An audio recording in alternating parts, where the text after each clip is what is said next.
আর এই দেখেন এই বাজরিকা তো 2টা বাচ্চা ফুটাইছিল, আর এইখান থেকে যে 7টা বাচ্চা ছিল 2টা বাচ্চা তো একে পোস্টার করে দিয়েছিলাম। দেখি চলেন আর কী অবস্থা। মাশাল্লাহ,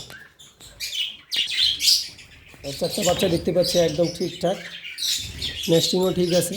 আর খাওয়াইছে কী পরিমাণ, খাওয়ায় তো ওর পেট, ওর বডি কোনটা পেট কোনটা বোঝা যাচ্ছে না। এর জন্য কিন্তু সফট দিতে হবে, প্রতিদিন ভালো রকম সফট দিতে হবে, ভালো মানের সফটের বিকল্প আর কিছু নাই। এই দেখেন লাস্টের যে বাচ্চাটা, একটা বাচ্চা, ওর বয়স কয়দিনের হবে, মনে হয় 2-3 দিন হয়েছে। কী পরিমাণ খাওয়াইছে দেখেন।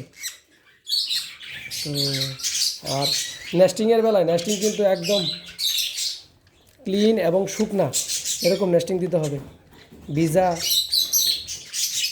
রোদে শুকানো নাই এরকম নেস্টিং দিলে কিন্তু উপকারের থেকে ক্ষতি বেশি হবে। এই বিষয়গুলো খেয়াল রাখবেন।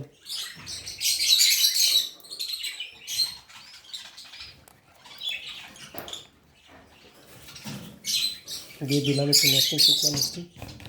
আসলে এই সময় প্রচুর পরিমাণে নোংরা করে ওরা, তারপরেও বাচ্চা যেহেতু কম, 3-4 দিন পর পর দিলেই কিন্তু হয়, চেঞ্জ করে দিলেই হয়ে যায়। এই দেখো।